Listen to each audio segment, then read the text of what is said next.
Hello everybody, this is Conquering History Games, and welcome back to another progress report from me. This is progress report number 42 on the status of Kaiserreich, specifically focusing on the Sultanate of Egypt. I'll have a link in the description below to the full progress report so that you can read it on your own time, so I'm not going to go over all the lore that goes into it, but the important thing you need to know about today's progress report is that the Sultanate of Egypt is going to in the future have a big overhaul, including a brand new focus tree, new leaders, and things like that. So if you want some more context into the Sultanate of Egypt as it stands now, go check out my Sultanate of Egypt guide on the channel. I'll probably also link that in the description below. If I haven't, go check out my Kaiserreich guides playlist. It should be in there. Let's start with talking about the politics of Egypt and its new focus tree here. As you can see, it's much bigger than the one it has now, even though this is just, in fact, one section of it. Whoops, let me pull that back up.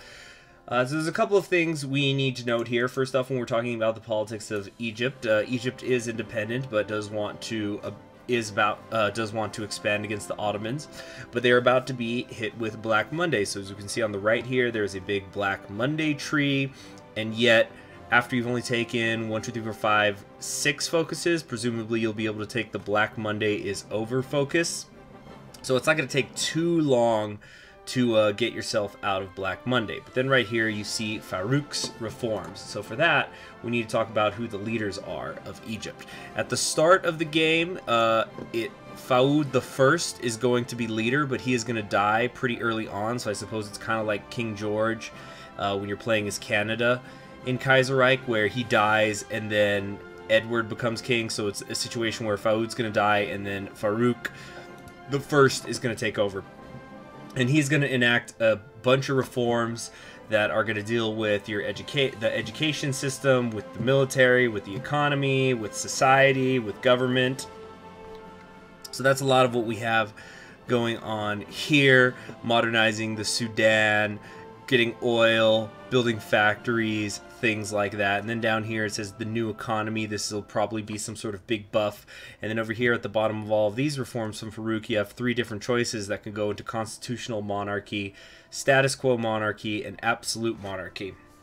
So I'm really looking forward to what the exact details of that are going to be, because in the progress report it talks about how there are essentially 2 types of movements within Egypt politically about returning to greatness, but there's arguments about what that greatness is. There's an argument that Egypt was at its peak during the reign of the pharaohs, so pre-Islam, but you also have a movement that's saying the greatest days of Egypt were under the Fatimid Caliphate, under Salah al-Din, and so this seems to be the main conflict. So I don't know, maybe, I don't know, we'll have to see. We'll have to see how this works out. Should be interesting because the progress report also notes that the movements are multi-ethnic, but they also reject pan-Arabism. So I'm wondering how the axis, so something we may be looking forward to is that perhaps that axis that's formed with Arabia is not always going to be set in stone. Before we come back to talking about that, let's talk a bit about the military tree, the new military tree here. Of course, you have your Army tree, Navy tree, Aviation tree. Pretty standard stuff. A couple of interesting things I see here is you have Queen of the Mediterranean, so I'm wondering if this is going to be building battleships and such. Also Army reforms, notably. It seems that your main choices are just going to be mobile warfare and grand battle plan, but what I really like here is I'm seeing this desert training focus. So presumably it's going to be like how, for example, the Kingdom of Siam, their infantry can get bonuses to jungle warfare. Presumably, either direction you go here, desert training is going to give you bonuses, maybe an attack, defense, move at speed, or you're taking less attrition when you're fighting in the desert. So that could be really good defensively when you're fighting the Ottomans, and even offensively. So that's the main thing with Egypt. You have its navy. The navy is, you know, something that has been a source of pride for Egypt in the past. So I imagine that there's going to be some pretty sweet bonuses here. And then the aviation stuff looks pretty straightforward, although I'm noticing here there's air defense forces. I'm thinking that must mean there's anti-air guns that would be created, meaning like infrastructure-wise, but maybe it could be a research bonus for anti-air guns. Who knows? Could be pretty interesting. Although, speaking of interesting, you have the ambitions of Egypt section of the tree.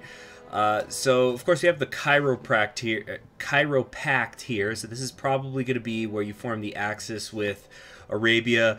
And if it's anything like how the Sultanate of Egypt works now, the Cairo Pact will possibly include Persia, possibly include Tripolitania.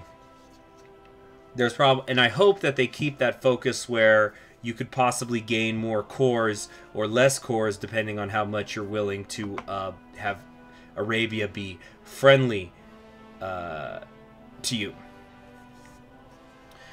And also, I've noticed that here, there's this focus, meet with the Greeks. So again, could be quite interesting. Possibly the Greeks could be, you could form an alliance with them, which is really great because not only does it add another front against the Ottomans, if you are in a faction with them, you can put some of your own troops over there in Europe, and that puts you right next to Istanbul.